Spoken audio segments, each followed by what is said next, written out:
നമസ്കാരം എല്ലാ PSC ഉദ്യോഗാർത്ഥികൾക്കും PSC പള്ളിക്കൂടത്തിൻ്റെ പുതിയൊരു വീഡിയോയിലേക്ക് സ്വാഗതം. അപ്പോൾ നമ്മളുടെ LDC, LGS, LPUP എല്ലാ എക്സാമുകളും ഇങ്ങ് അടുത്തെത്തിക്കഴിഞ്ഞു അല്ലേ. അപ്പോൾ 10ാം ക്ലാസ് യോഗ്യതയുള്ളവർക്ക് പെട്ടെന്ന് തന്നെ സർക്കാർ ജോലി നേടിയെടുക്കാനുള്ള ഒരു നല്ല പരീക്ഷയാണ് LGS പരീക്ഷ. അപ്പോൾ ഇതുവരെ LGS എക്സാമിന് വേണ്ടി പഠിച്ചു തുടങ്ങാത്തവരുടെ മനസ്സിൽ ഭയങ്കര ടെൻഷനായിരിക്കും അല്ലേ. ജോലിക്ക് പോകുന്നവരാണെങ്കിലും വീട്ടമ്മമാരാണെങ്കിലും നമുക്കിപ്പോൾ എക്സാമിന് അത്രയും സമയമുള്ളൂ. ഇനി എങ്ങനെ നമ്മൾ സിലബസ് കവർ ചെയ്യും, എങ്ങനെയാണ് എക്സാം ക്രാക്ക് ചെയ്യുമെന്നൊക്കെ വളരെയധികം ഡിപ്രഷൻ അടിച്ചിരിക്കുന്ന ഒരു സമയമാണിത്.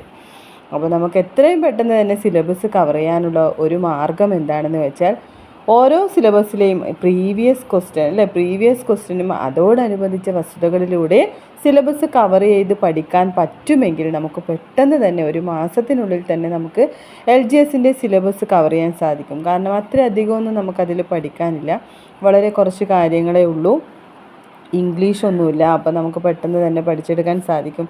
നമ്മുടെ LDC ഒക്കെ പ്രിലിമിനറിയുടെ സിലബസാണ് അല്ലേ LGSന്.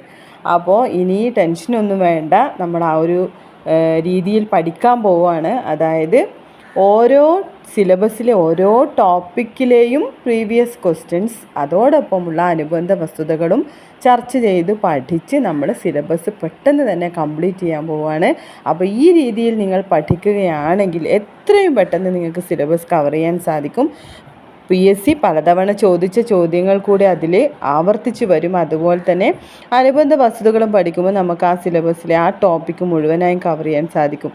അല്ലാതെ ഇനിയിപ്പോൾ നമ്മൾ ഓരോ റാങ്ക് ഫയലൊക്കെ എടുത്ത് വെച്ച് ഓരോ ടോപ്പിക്കൊക്കെ പഠിക്കാൻ നിന്നാൽ എവിടെയും നമ്മൾ എത്തില്ല അല്ലേ. നമ്മൾ എവിടെയും എത്തില്ല, നമുക്ക് സിലബസും തീർക്കാൻ സാധിക്കില്ല, എക്സാം നന്നായി എഴുതാനും പറ്റില്ല.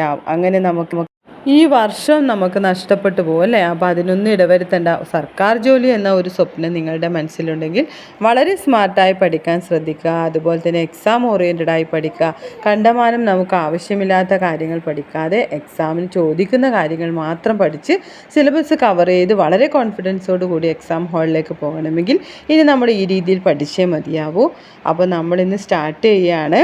PSC പള്ളിക്കൂടത്തിൻ്റെ വീഡിയോസൊക്കെ ഇഷ്ടപ്പെടുന്നവരാണെങ്കിൽ അല്ലെങ്കിൽ ഇനിയും ക്ലാസ്സുകൾ വേണമെന്നുള്ളവർ ചാനൽ സബ്സ്ക്രൈബ് ചെയ്യുക. അതുപോലെ തന്നെ ലൈക്ക് ചെയ്യുക, ഷെയർ ചെയ്യുക, കമൻറ്റ് ചെയ്യുക. പരമാവധി ഈ ചാനലിനെ സപ്പോർട്ട് ചെയ്യുക. അപ്പോൾ നമുക്കിന്ന് പഠിക്കാനുള്ളത് സ്വാതന്ത്ര്യാനന്തര ഇന്ത്യ നേരിട്ട പ്രധാന വെല്ലുവിളികൾ എന്ന വളരെ ഇമ്പോർട്ടൻ്റ് ആയ ഒരു ഭാഗത്തെ പ്രീവിയസ് ക്വസ്റ്റ്യനും അതിനോട് അനുബന്ധിച്ച വസ്തുതകളുമാണ്.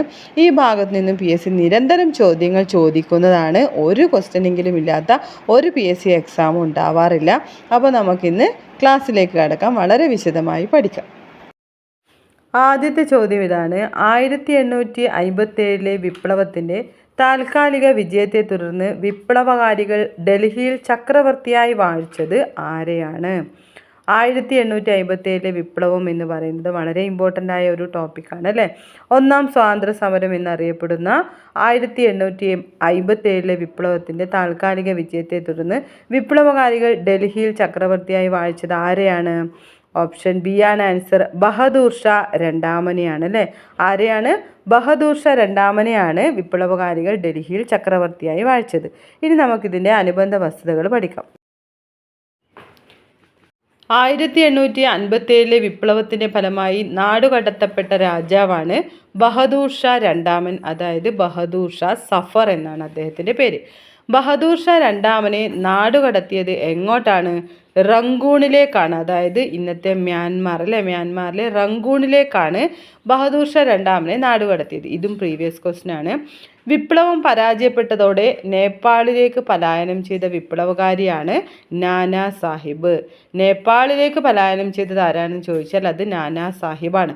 നാനാ സാഹിബിൻ്റെ സൈനിക ഉപദേഷ്ടാവായിരുന്നത് താന്തിയ തോപ്പിയാണ്. ഇതൊക്കെ വളരെ ഇമ്പോർട്ടൻ്റ് ആണ്. നാനാ സാഹിബിൻ്റെ സൈനിക ഉപദേഷ്ടാവായിരുന്നത് താന്തിയ തോപ്പിയാണ്. അടുത്ത പോയിന്റ്: ഈസ്റ്റ് ഇന്ത്യ കമ്പനിക്കെതിരെ ഗറില്ല യുദ്ധരീതി ആവിഷ്കരിച്ച നേതാവാണ് താന്തിയ തോപ്പി. ഇതും പഠിച്ചു വെക്കുക. ഈസ്റ്റ് ഇന്ത്യ കമ്പനിക്കെതിരെ ഗറില്ല യുദ്ധരീതി ആവിഷ്കരിച്ചത് ആരാണ്? താന്തിയ തോപ്പിയാണ്. അടുത്ത ചോദ്യം: ഝാൻസി റാണി വീരമൃത്യു വരിച്ചത് എന്നാണ്? 1858 ജൂൺ 18-നാണ് ഝാൻസി റാണി വീരമൃത്യു വരിച്ചത്. ഇതെപ്പോഴും PSC ചോദിക്കാറുണ്ട്. 1858 ജൂൺ 18-ന്. 1857 വിപ്ലവം പൂർണ്ണമായും അടിച്ചമർത്തപ്പെട്ട വർഷം ഏതാണ്? 1858ആണ്. 1857 വിപ്ലവം പൂർണ്ണമായും അടിച്ചമർത്തപ്പെട്ട വർഷമാണ് 1858.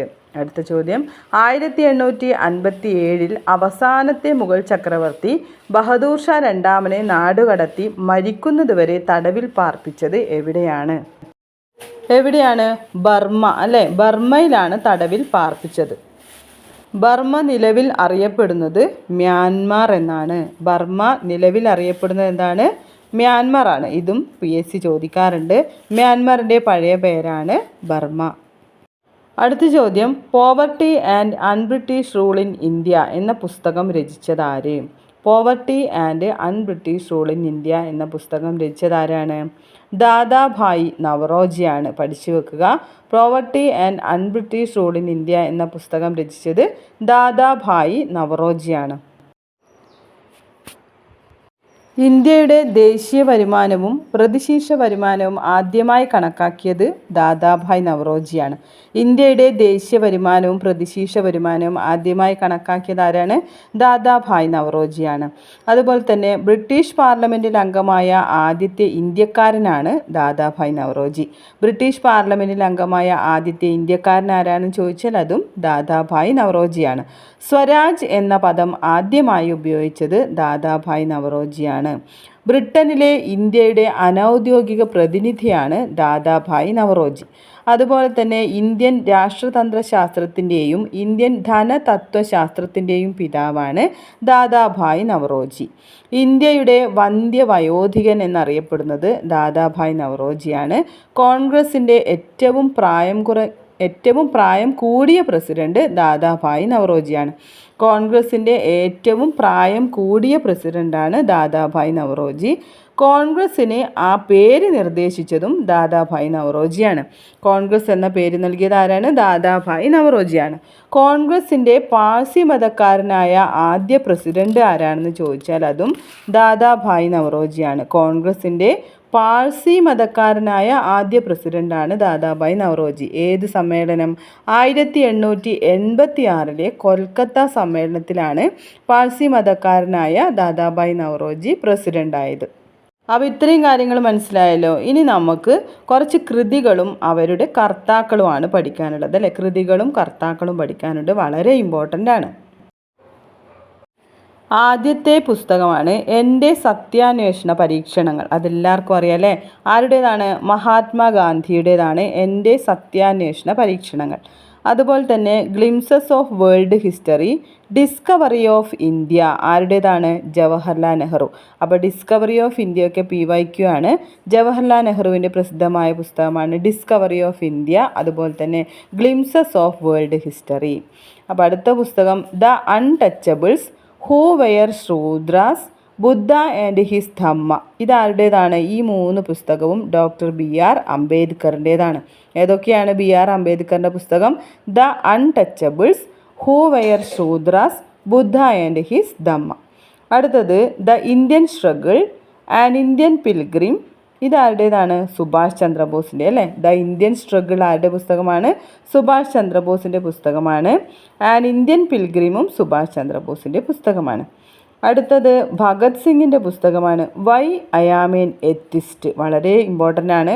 Y I am an atheist എന്ന പുസ്തകം ഭഗത് സിംഗിൻ്റേതാണ്. നെക്സ്റ്റ് സാവിത്രി, അതുപോലെ തന്നെ ലൈഫ് ഡിവൈൻ. ഇത് രണ്ടും അരവിന്ദ ഘോഷിൻ്റെ പുസ്തകമാണ്.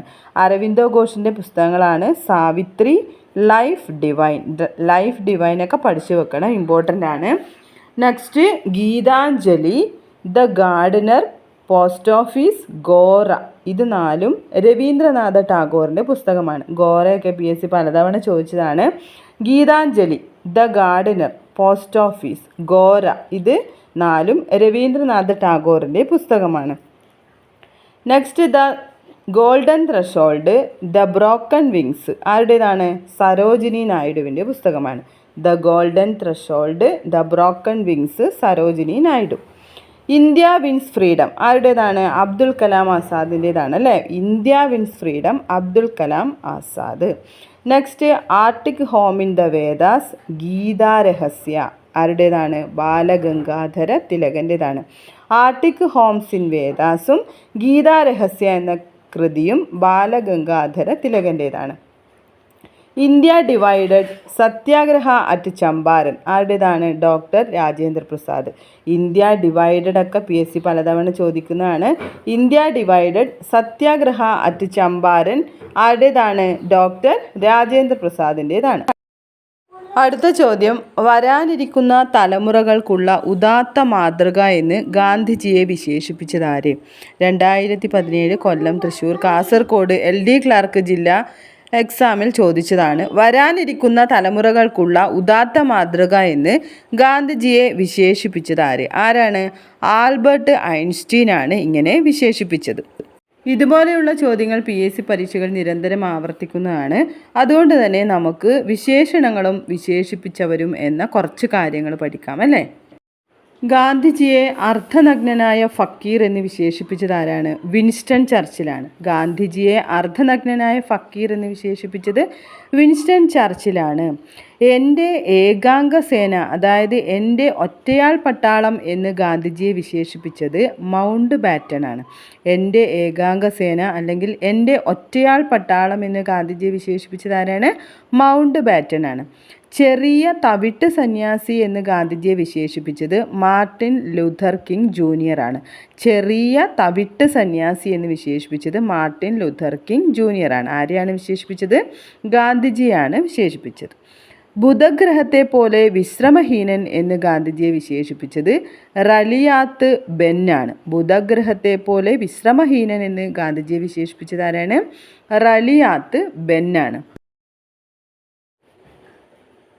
ദൈവികത്വത്തിൻ്റെ സാക്ഷാത്കാരവും വിശുദ്ധൻ്റെ വിവേകവും എന്ന് ഗാന്ധിജിയെ വിശേഷിപ്പിച്ചത് ആരാണ്? GA നടേശനാണ്.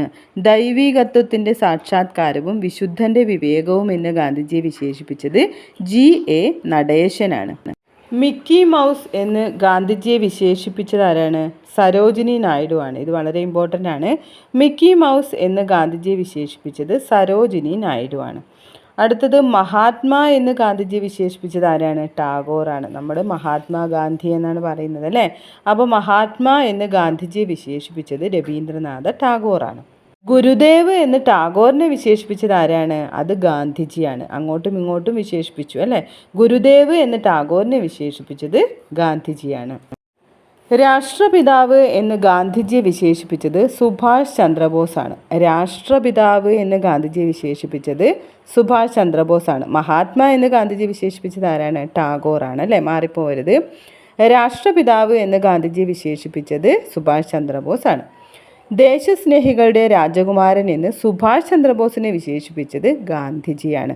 ദേശസ്നേഹികളുടെ രാജകുമാരൻ എന്ന് സുഭാഷ് ചന്ദ്രബോസിനെ വിശേഷിപ്പിച്ചത് ആരാണ്? ഗാന്ധിജിയാണ് അല്ലേ. നേതാജി എന്ന് സുഭാഷ് ചന്ദ്രബോസിനെ അഭിസംബോധന ചെയ്തത് ഗാന്ധിജിയാണ്. നേതാജി എന്ന് വിളിച്ചത് ആരാണ് സുഭാഷ് ചന്ദ്രബോസിനെ? ഗാന്ധിജി. സത്യാഗ്രഹികളുടെ രാജകുമാരൻ എന്ന് യേശു ക്രിസ്തുവിനെ വിശേഷിപ്പിച്ചതും ഗാന്ധിജിയാണ്. എല്ലാം പ്രീവിയസ് ക്വസ്റ്റ്യനാണ്. ആ ഒരു ഇമ്പോർട്ടൻസോടെ വേണം പഠിക്കാൻ. ഈ പഠിച്ചവരുണ്ടെങ്കിൽ റിവിഷൻ ചെയ്യാനും വളരെ നല്ലതാണ്. സത്യാഗ്രഹികളുടെ രാജകുമാരൻ എന്ന് യേശു ക്രിസ്തുവിനെ വിശേഷിപ്പിച്ചത് ഗാന്ധിജിയാണ്. ഗംഗയെ പോലെ എന്ന് ഗോഖലയെ വിശേഷിപ്പിച്ചത് ഗാന്ധിജിയാണ്. ഗംഗയെ പോലെ എന്ന് ആരെയാണ് വിശേഷിപ്പിച്ചത്? ഗോഖലെ അല്ലേ. ആരാണ് വിശേഷിപ്പിച്ചത്? ഗാന്ധിജി. പട്ടേലിനെ സർദാർ എന്ന് വിശേഷിപ്പിച്ചതും ഗാന്ധിജിയാണ്. സർദാർ വല്ലഭായ് പട്ടേലിനെ നമുക്ക് എല്ലാവർക്കും അറിയാം. അപ്പോൾ പട്ടേലിനെ സർദാർ എന്ന വിശേഷണം കൊടുത്തത് ആരാണ്? ഗാന്ധിജിയാണ് അല്ലേ. പുലയ രാജ എന്ന് അയ്യങ്കാളിയെ വിശേഷിപ്പിച്ചത് ഗാന്ധിജിയാണ്. പുലയ രാജ എന്ന് അയ്യങ്കാളിയെ വിശേഷിപ്പിച്ചത് ആരാണ്? ഗാന്ധിജിയാണ്. അപ്പോൾ ഇത്രയും വിശേഷണങ്ങളും വിശേഷിപ്പിച്ചവരും കൃത്യമായി പഠിച്ചു വെക്കണം. കാരണം PSC പലതവണ ആവർത്തിച്ച് ചോദിക്കുന്ന ചോദ്യമാണ്. ഒരു ചോദ്യം എന്തായാലും നിങ്ങളുടെ 1 മാർക്ക് എന്തായാലും ഇന്ന് നമ്മൾ പഠിച്ച ഈ ക്ലാസ്സിലുണ്ടാവും. 1-2 മാർക്ക് നിങ്ങൾക്ക് ഈ ഭാഗത്ത് നിന്ന് പ്രതീക്ഷിക്കാം. ഇതുവരെ LGSന് പഠിച്ചവരാണെങ്കിൽ, പഠിച്ചുകൊണ്ടിരിക്കുന്നവരും ആണെങ്കിൽ നല്ല ഒരു റിവിഷൻ ആയിരിക്കും.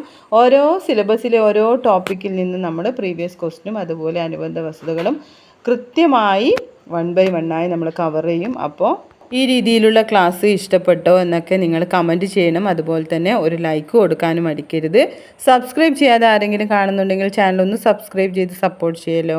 അപ്പോൾ നമുക്ക് ഈ ഇന്ത്യയുടെ സ്വാതന്ത്ര്യവുമായി ബന്ധപ്പെട്ട രാഷ്ട്രീയ സാമൂഹിക സാംസ്കാരിക മുന്നേറ്റങ്ങൾ എന്ന ഭാഗത്തെ അടുത്ത ഒരുപാട് പ്രീവിയസ് ക്വസ്റ്റ്യനുമായി അനുബന്ധ വസ്തുതകളുമായി നമുക്ക് വീണ്ടും കാണാം. അതുവരേക്കും എല്ലാവർക്കും താങ്ക്